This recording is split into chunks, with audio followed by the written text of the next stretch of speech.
Hello and welcome to Season 2, Episode 10 of Tech Town. Tech Town. I'm Mr. Ellsberg. This is the Town Wizard. I'm the Town Wizard.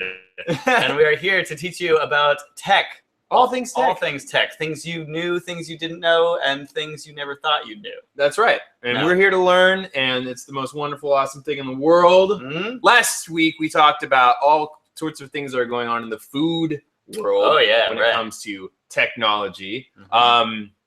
And we galvanized you, our tech townies, and the people out there watching to go and post some food things, try some of the recipe stuff, and maybe get down to some Soylent Green. Oh yeah, or Soylent. Very different. But check it out. Make sure you get the right one. Right, that's right. So this week we're talking everything efficiency. Yeah, exactly. Energy efficiency is one of the best ways that we can save our planet, so might as well talk about it. That's right. So what is the least amount of stuff to use to get the job done? Yeah, exactly. Or what is getting the job done really super thoroughly with only using a medium amount of things? Right, or using a lot of things and just getting everything done. Right, something like that. Well, we'll make more sense by the end of this, I promise. So, all right, so energy efficiency. So the basic idea of energy efficiency is that you may have this appliance, or you may have a TV, or you may have something, and there's ways to use the exact same thing, but just with less power. Right. So, for example, maybe your thing has a sleep mode, or maybe it just doesn't actually have that little light on all the time. Yep. That's a thing, is even those little power surge protectors that have just that little light on, if that's on all the time, that's not being energy efficient. Right. So a lot of what they try to do is in building electronics or building computers or building all this stuff, they'll add in these little tricks to make them use less power. But it's way beyond that. It's what can we do in our house? We can change our light bulbs, we can monitor stuff. So we're going to go through some of these new technologies out there to help you do that. Right. Cool. So one big reason, or one big thing to think about is, why do we need to be energy efficient? So that brings on a bigger issue, which you can go on forever about. Yeah. But I have a little link here to a page that explains some good arguments.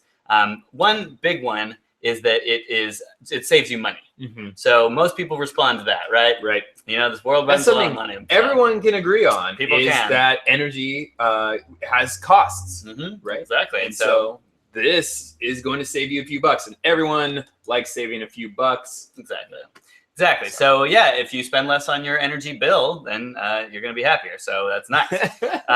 Okay, a couple other arguments that this website has, which go ahead and look at the notes below the video. Show more. So energy efficiency improves the economy. Yep. It's good for the environment. Okay. It improves national security and enhances quality of life. Those are all good things. Yeah, definitely good things. And there's, reasons to actually back all that up. And so take a look and just realize that there are really good reasons to be energy efficient. Plus, people try to, make new nuclear power sources or all this fancy new ways of producing energy, right? Which we also kind of need to figure that part out too. But if you just use less energy in the first place, it's way easier and way better than having to build out a new nuclear power plant or something. Right. I mean, if everyone left their lights on all day, right, it's gonna be more energy. Do we need the lights on all day? No, we don't. Oh no. So. All right. So it gets you kind of ready and wanting to be energy efficient. Excited. So there's a couple just like standard things that whether it's the U.S. government has recommendations or building codes or just things that most people would do in their house to make it more energy efficient. There's some good ones that you can just have around your house. Right. So let me show you a good site with an example of that. And a lot of times they'll actually subsidize or help you pay for these things, which is awesome. Exactly. All the help you can get, right? Exactly. Giving you a little incentive. So this is energy.gov. It's a government-run energy website. And so this says a couple reasons why you might do energy efficient upgrades and which ones you might do. There's a cool little picture of a little house and all the improvements you can make. So here's a couple big ones. Seal air leaks. So I don't know if you guys realize, but when you have a house, it's not completely solid. Obviously there's windows that open and close, but let's say you try to close all the windows, close all the doors, close everything, you're still leaking air. Right. And when you leak air like that, you're leaking heat.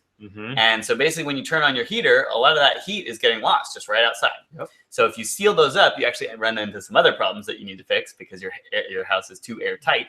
But this site says if you can seal those air leaks, you may be able to reduce drafts in a home from 5 to 30% a year. That's so right. That's quite a bit. The older your house is, the leakier it is, creakier it is, and at times the freakier it is. That's true too.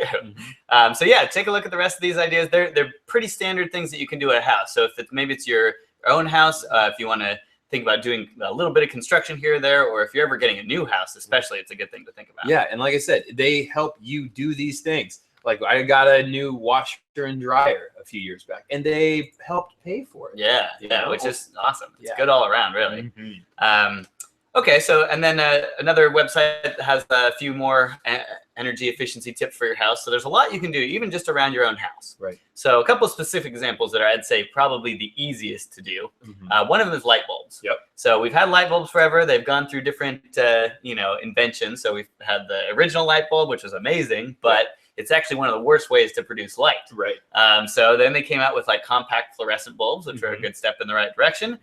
They're a little dangerous. They have some chemicals in them, but it's a good idea. Now we're on to LEDs. LEDs are a pretty good one. So they're like the most efficient, pretty much the smallest, and they can work in all your regular bulbs. So right now, I'd say take a look at LED bulbs. Yeah, check them out. They're a lot of times you'll see them. They're like they put them in different coils and stuff, but they have different shapes and sizes. That's the cool thing about LEDs is they really can adapt to just about any type of surface or place or whatever. Exactly, and be any color you want. So they have the cool ones that will change color, and you can change it on your phone. Right.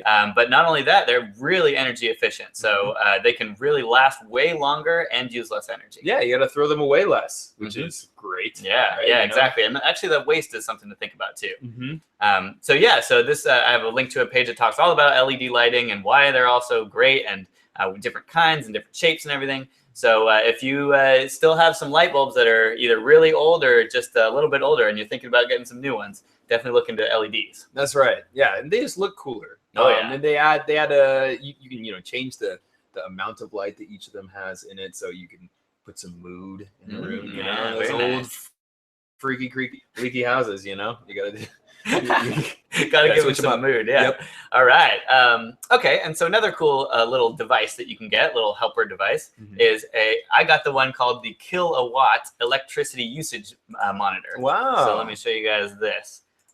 This is just a little outward of thing you put in between your home outlet and the actual electronics that you're using. Right. You can put it on like a surge protector. Yep. And then it'll actually measure how much electricity the thing is using. Wow. So what you could do is you could figure out how much do you pay for electricity using your electricity bill. Yep. And then you can actually say, hey, by running the TV for this many hours, I know that I'm paying this much money. And so that's actually kind of nice to get this real grasp on how much things cost rather than just, oh, I'm using some stuff and then at the end of the month I get a bill. Right, especially for plugins. Things like refrigerators, washer dryers, large appliances, they cost a lot, and maybe you don't need that extra little mini fridge, plugged in all the time. Exactly, yeah. And that's a good point is that a lot of these things don't necessarily need to be plugged in all the time. Right. And even if you think that they're off, a lot of them are using electricity. So I think they call that vampire electronics. Right. It's the ones that are sitting there not doing anything but still sucking power. Sucking you dry. Exactly. So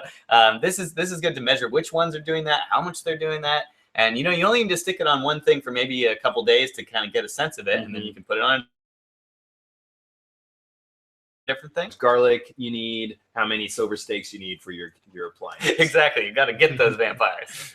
All right. So here's another one is Energy Star. Energy Star is kind of a label that we can put on things, that the government puts on things, to say that this thing meets a certain set of standards.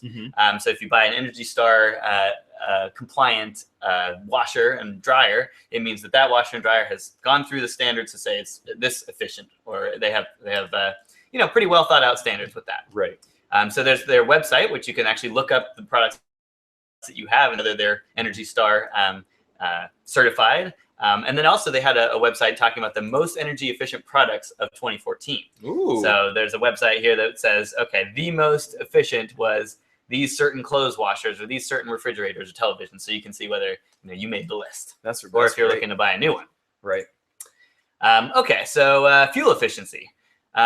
You're driving your car. You're driving your gas guzzling. It's a chugger. 4x4, monster truck. Well, that may not be the most efficient way to get around. Right. It's going to be expensive. It is going to be expensive, and it's going to use a lot of gas, which, we get gas from places all around the world, and that's a little crazy. So so that's the security exactly part, right? It's and then nice it's not good for the environment. Exactly, you got to get that gas from somewhere. Exactly.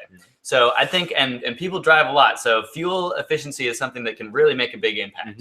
So there's a website here that's just fueleconomy.gov. It's another government website that has a lot of good information. Right. You can find exactly every car, search by year, make, and model, and see exactly about the efficiency of that. And then a lot of times these things are tough to see the immediate gain, right? You may have to spend a little more money up front to get a Prius. Yep. But in the long term, those efficiencies will play out. So sometimes it's a little bit more of an investment up front, but then being efficient for the long term will actually save you money. Right. Like a lot of things, the more that you put into at the beginning, the greater payoff that you have, especially with fuel efficiency when it comes to vehicles, that's very apparent. Exactly. And so a good example is like these electric cars. You can measure their fuel efficiency. You can even sort of do it in miles per gallon. They have a way to convert and show you this electric car basically more or less gets this many miles per gallon. And so the electric cars are really revolutionizing that. They're getting, way better gas mileage, effective gas mileage by using electricity. Plus it's really, electric cars are more efficient because they're not taking this whole extra step. So gas cars are saying, I want to move the wheel, and the wheel can use moving electricity, but we're going to burn this gas to get that electricity. Right. Well, electric cars, they don't burn the gas. You just get the electricity right out of the wall and put it right into the wheel. So it's kind of eliminating this whole step that loses a lot of efficiency. So electric car is definitely a good way to go. Yeah, you can also look at it like, so if it costs you $100, maybe say to go to out to Bend and back. Well, if you have a more energy efficient vehicle, maybe you can go out and back twice. Yeah. Right. And so, you get to double your bang for your buck. Exactly. And that's a good way to think of efficiency. On one hand, it's, you get more for your money. Yeah. More adventures. More adventures for your money. All right. And okay, so here's a cool little product. It's called the BioLite stove. Maybe you've even heard of this one. The idea is that it's a little stove that you can have while you're camping that also has a heat sensor that will charge electronics or give off power. Right. So the idea is it's using the wasted heat that's normally just going off as heat from a campfire or from some sort of fire to be able to charge stuff. Yeah. So that's a pretty cool way of efficiency means a lot of different things. So one thing is basically not losing energy. So in this case, when you have a fire, you're kind of losing energy. Yeah, you got energy going every which way. That's why, if you turn your stove on, it doesn't just get hot where the stove is at. Times, unless you have a particular stove that does do that. They do have stoves that do that. But, like, have you heard of the things where they have the shirts and the clothing that takes your body heat, and then can also turn on a light on the clothes. There's stuff like that too. That's cool. There's all sorts of energy that we're not using right now. That's true. Yeah. The sun is a prime example. We're getting better and better at being able to take energy from the sun as well. Exactly. Yeah. Look forward to all those cool little energy producing things.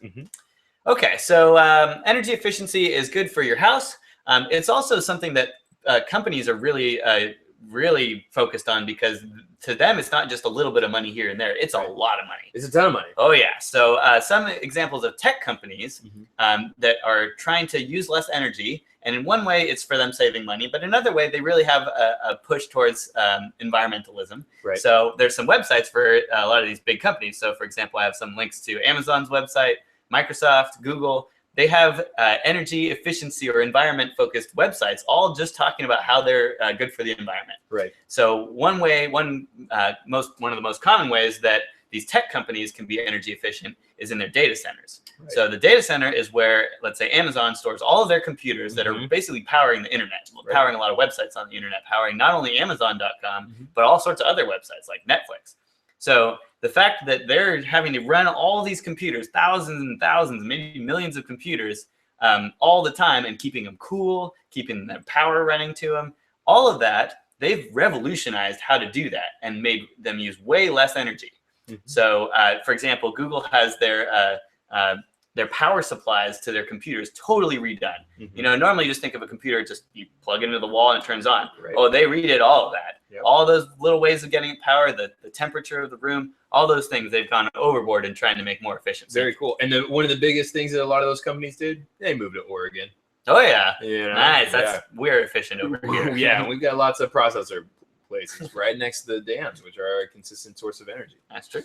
Yeah. I forgot to mention with the kind of driving and the vehicle miles per gallon sort of thing. I found a cool little comparison of different modes of transportation and how efficient they are. Right. But they don't just talk about, this car versus that van. They also bring into account human-powered transportation. So walking, bicycling, running. So all of these things, you can sort of calculate the efficiency. Wow. The difference is you're not putting gasoline in your body. You're putting in cheeseburgers. Right. But you can still sort of measure the efficiency. So that's what this website tried to do. Or Soylent, obviously, which is the most efficient. So here's their research showing that bicycle is actually the number one, I think, way to miles per gallon travel. Wow. It's just they're using calories that you would eat rather than gasoline. Right. But yeah, take a look. It's interesting to see when they try to describe, and freight ship is actually way up there with efficiency. So take a look at the chart. Some interesting ones. It's kind of obvious that an 18-wheeler truck is like the least efficient. Right. So bicycle and walking are basically the most efficient ways you can travel, and then maybe hop a freight ship, which they have. They have right here in the Columbia River. True. Hey, we got all this energy efficiency. All right. So. So one more thing you can do in your very own home is your own computer. You can think about the different sort of power down modes. So there's turning it completely off, which is shut down. Right. That uses the least amount of energy. Yep. Then there's hibernate. And I know a lot of Windows computers have that, which is turning it off pretty much completely. Right. But when you resume it, it doesn't take quite as long as shutting it down. Okay. So that's actually the way I like to do it because it really doesn't use any energy. Right. But it will still start up your computer a little bit quicker. Then there's sleep, which starts up your computer really instantly, pretty much. Yep. But it actually does use power. Right. So it may be blinking that little light, is saying, "Oh, I need a little bit to stay awake," and then when you open it, it's real quick. But it actually does use a little energy. So there's a website that kind of discusses the differences. Right. And you can take a look at that. I recommend Hibernate. Another fun one is the Nest thermostat. Right. So that's this new fancy thermostat. One of our smart appliances that we're talking about. Exactly. So smart appliances are really a good candidate for this sort of energy efficiency because they're saying they're smart, meaning they have a computer in them and they can connect to the internet and things. Right. And then they'll measure what's going on and react to it. So like the thermostat, if it's really, really hot outside, you don't want to be turning on the heat. Right. So it can actually react to that. Exactly. Or it might know that you get home at 4 o'clock every day. So then it starts turning the heat up right around then or cooling it off. Exactly. Yeah. So, and really the bottom line is just keep your heat turned down. Right. That's really just put on a blanket, put on a shirt. Right. Turn the heat down.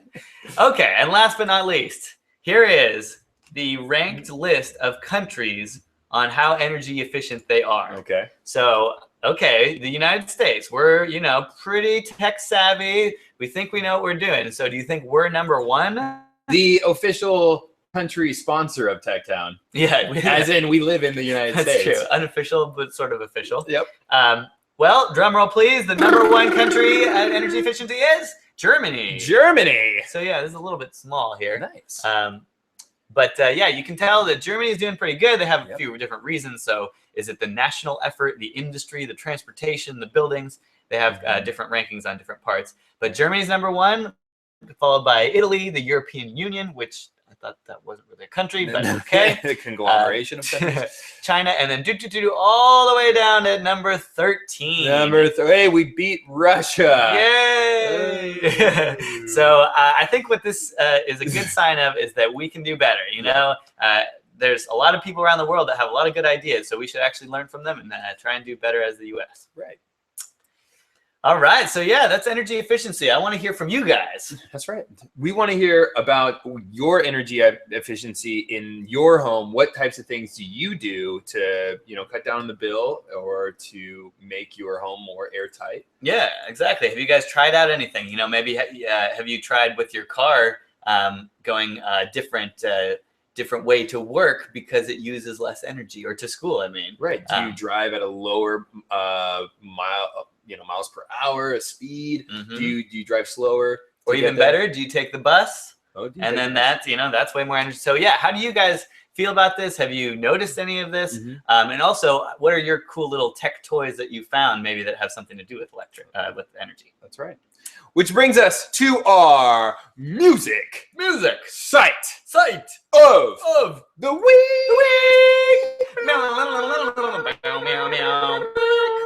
All right, so this week's music site of the week is a site where you can make your own electronic music, and it has 4 different instruments, and it's fun.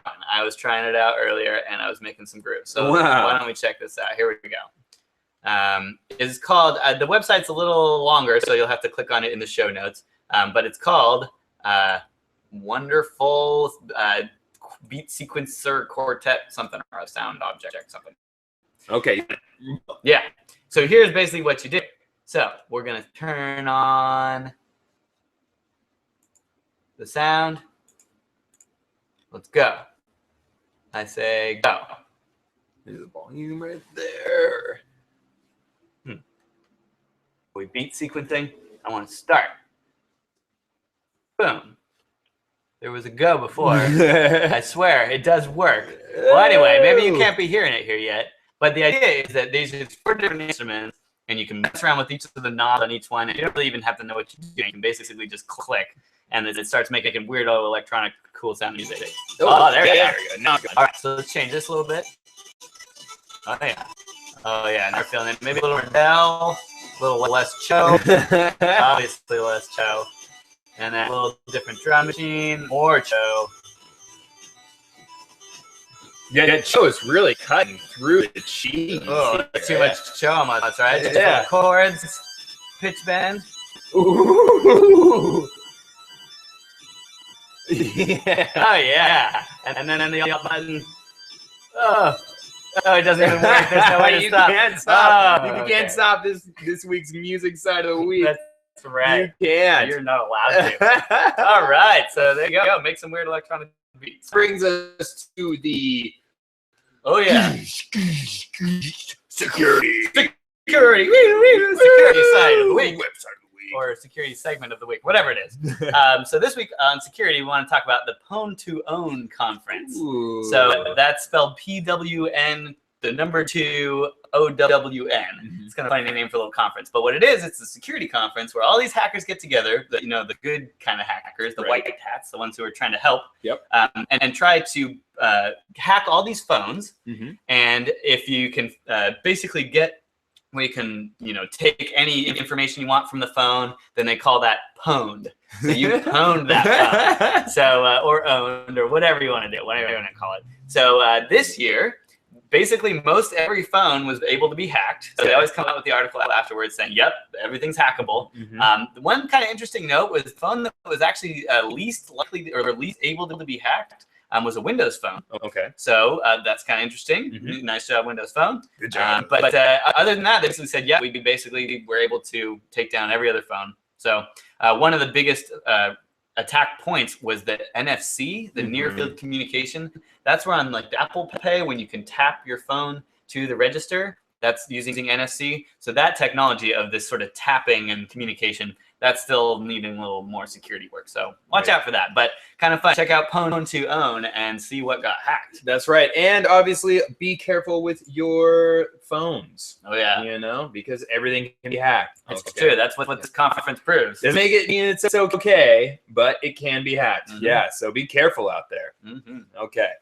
All right. Brings us to Mr. Ellsberg's website of the week. Okay, and that is syncslow.com. And this goes out to our Metro East Web Academy's student of the month, Doyle Gates, who was telling me that recently he's having some trouble sleeping. Okay. And so here's the thing. It's like the time of year where you get in front of the computer, and then before you know it, it's 2 o'clock in the morning, and you are way past when you should be sleeping. And so it's going to very slowly. Oh, is that what this is? Sink digitally, very slowly. Oh, it's very down pleasant. into nothing. Oh, Yeah. sink slow. Okay. Sink slow, sweet chariot. Nice. Yeah. I can see this very relaxing way to finish the day. Yeah, that's right. And we wanted to touch base on last week too. We had our we had our Techtown taken down. Oh yeah. Yeah, by YouTube as we had a copyright infringement. Yeah, so if you check out last week's Techtown, it actually is up and working now because I was able to dispute the copyright problem. But what they said is that you played a copyrighted song and its video on Techtown, and you're not allowed to do that. So it's true, you're kind of not allowed to do that. But all we were doing is trying to hype that video. We're trying to get you guys to watch the video. When you're showing the video and saying, "Hey, check out their stuff," I mean, that's just some cross promotional awesomeness, you know, because obviously they're probably fans of Techtown. Oh yeah, I'm sure they are. Oh yeah, well they're on the phone right now. We had to come on hold. But yeah, so I give a thumbs partially down to YouTube for trying to stifle us recommending the band's music. Right. So if you ever catch our video being blocked or something like that, it's because we accidentally played some cool music that somebody else had YouTube take down. So we got it back. Check out the video. Get it to the YouTube. All right, we like you. Like you, yeah, but just don't do that come on, let's be cool. All right, that brings it for the rest of the week. That was 10th episode this season. All right. And so we will see you next week here at Techtown. Techtown. Take care, guys.